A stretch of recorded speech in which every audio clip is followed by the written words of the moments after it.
I've always believed that I'm personally responsible for leading by example, by never compromising my core principles.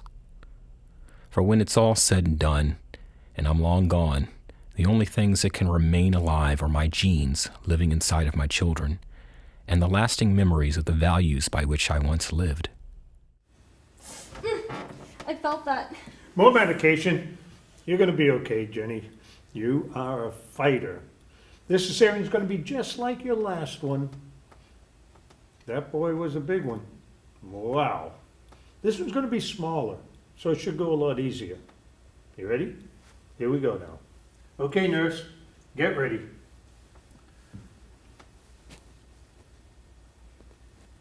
And here it is, and it's a girl. Oh, she's beautiful. My precious little girl. Mommy's little angel. Yeah, and she has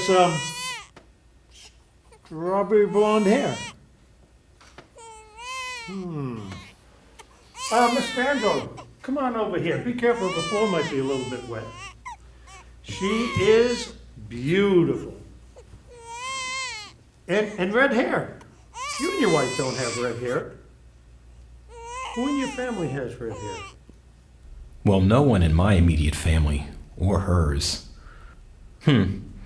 Maybe I should have a paternity test done. You've got to be joking. She, resembles you. Do you have a name for her? Did you and your wife pick out a name? Yes, Annie. Oh, that's a very nice name. Well, you just wait right here with Annie, your beautiful girl, and I'll be right back. Be careful with her. Oh, I will. Hello, Annie. I'm your daddy. And I promise that I'll be here for you to love, protect, and cherish you for as long as I live.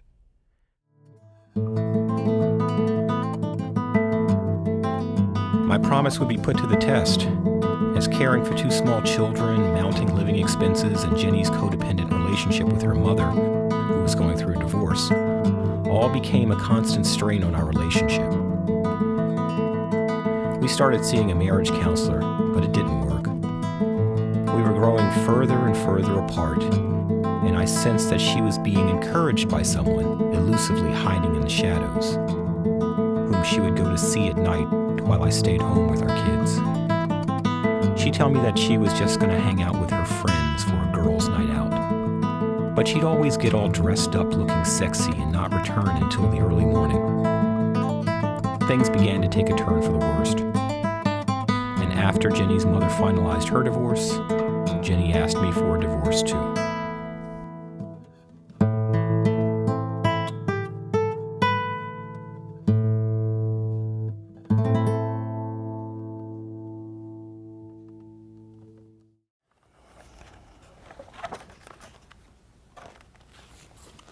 Did you bring your payment? Yes, here it is. And the list of people who attest to me being a good father. What a humbling experience. It's amazing how in your time of need you learn who your true friends are.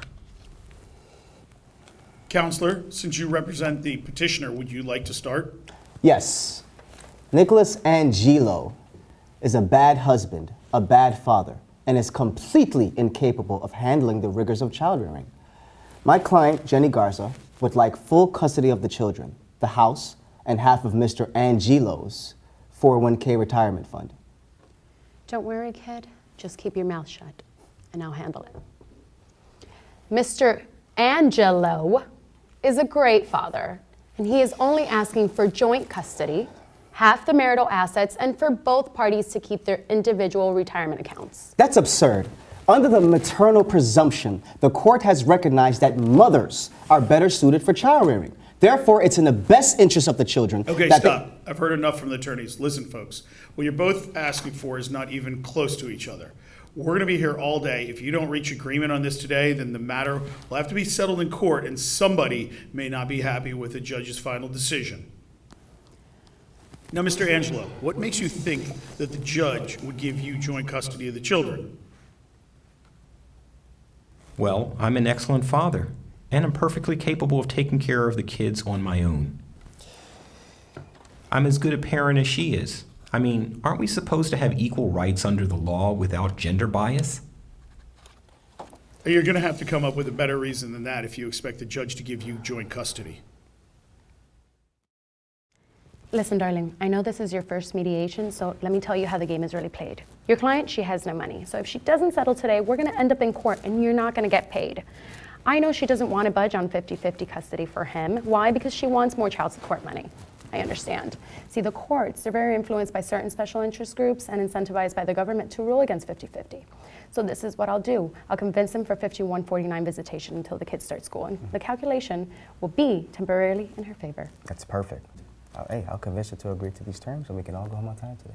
Oh, yeah. It's settled. Settled for me? He's lucky that they weren't married for over 10 years. Otherwise, he'd be paying for it long after the kids turn 18 years old. Lifelong alimony.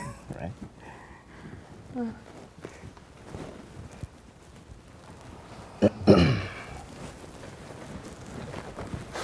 I think we've reached a settlement that gives both parties what they want.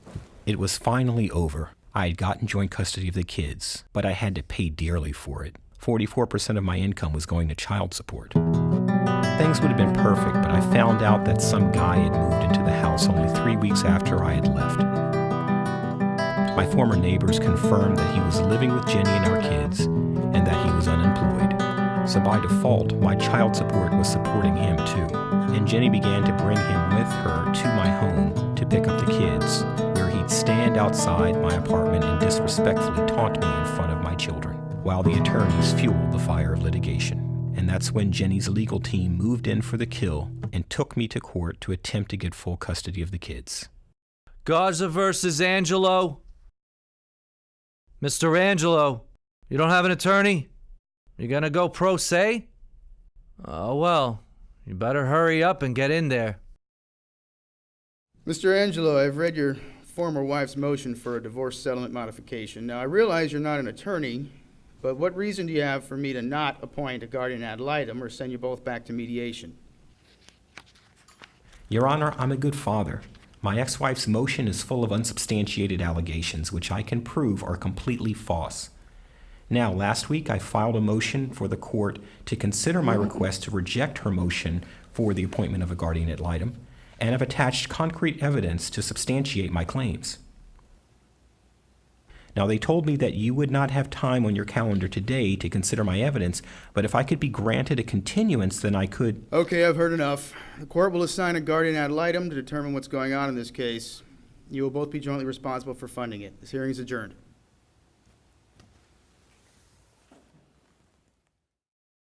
You back again so soon? Next case, Garza versus Angelo.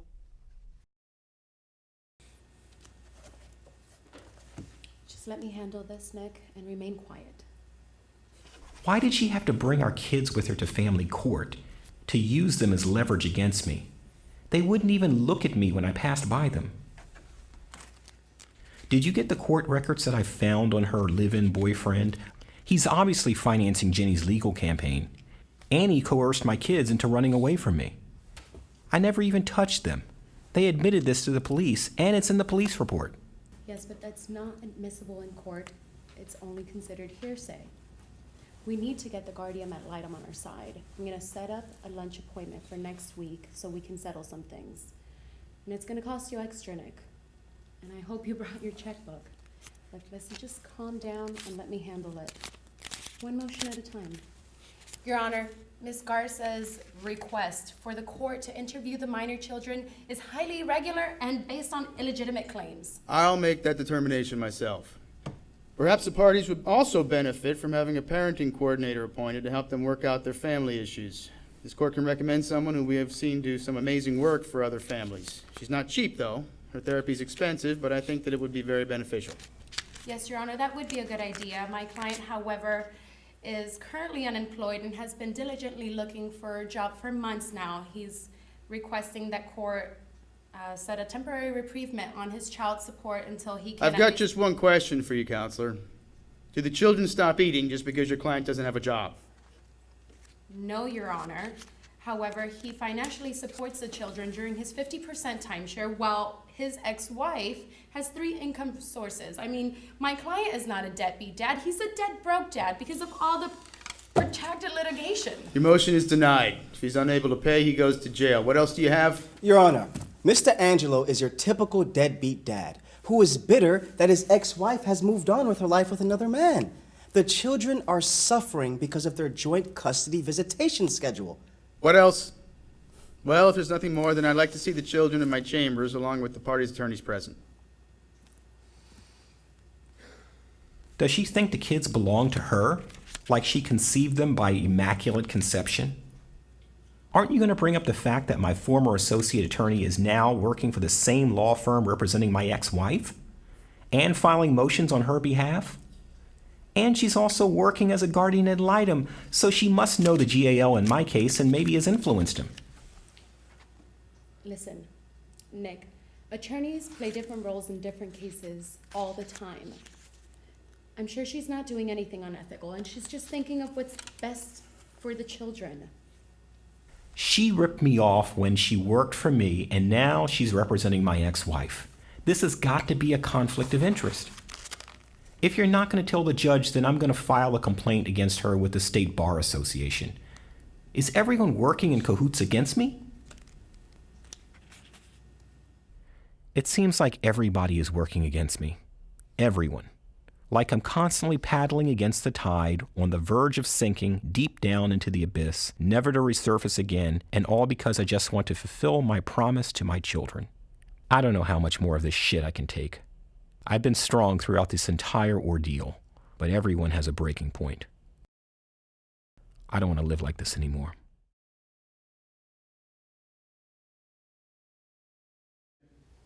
Harry, over here.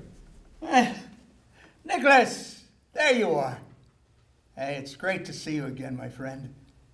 How are the kids doing? Well, they're doing fine, and doing great in school.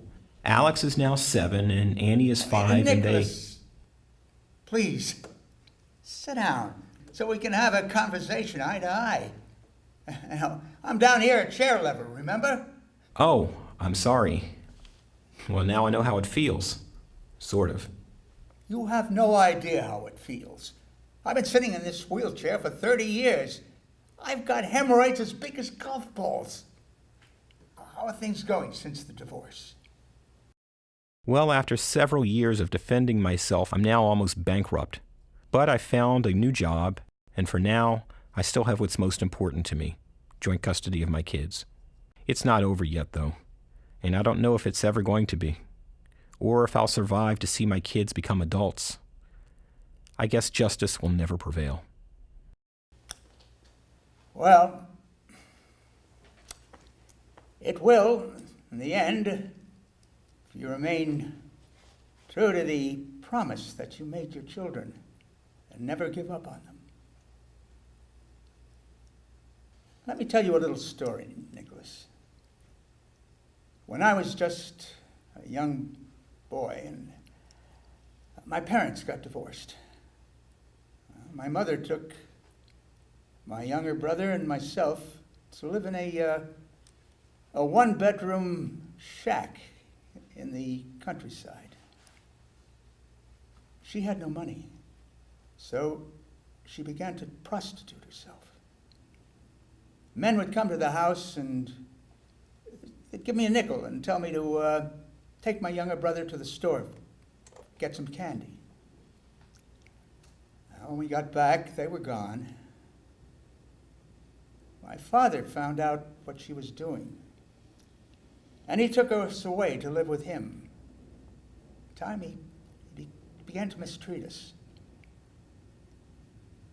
When I was 18, I was drafted and sent to Vietnam. Well, you know what happened after that. I don't hate my mother, and I don't hate my father, Nicholas. Always remember to treat your children kindly, and they'll remember that you treated them fairly. They'll make up their own minds for themselves what kind of parents they had. And if you stick around long enough, then you'll enjoy the fruits of your labor. I survived my ordeal with the help of the philosophy of Stoicism. It's given me an inner peace, which no man and no government can take away from me. Well, maybe that same philosophy could help you to cope with your current problem, Nicholas.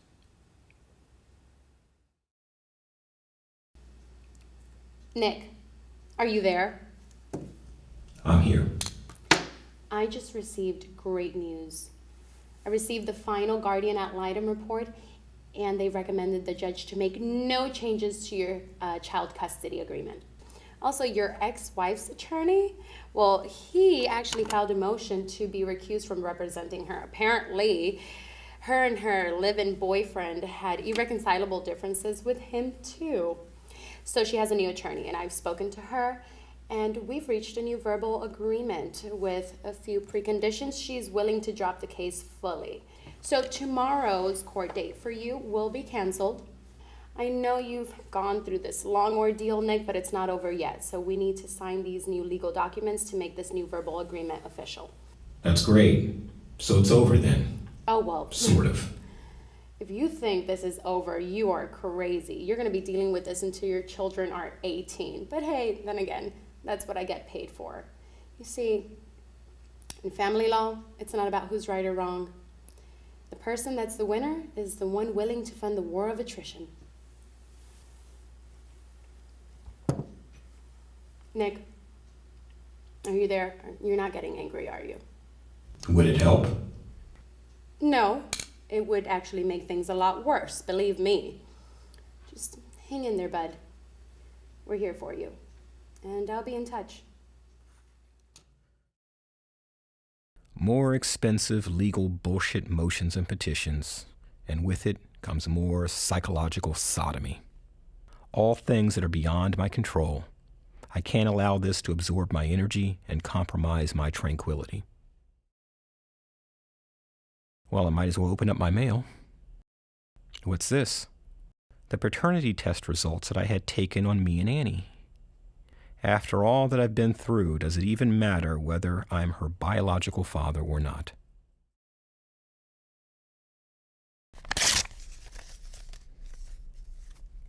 I knew it. I promise you that I'll be here for you, to love, protect, and cherish you for as long as I live. My promise is unwavering and uncompromising.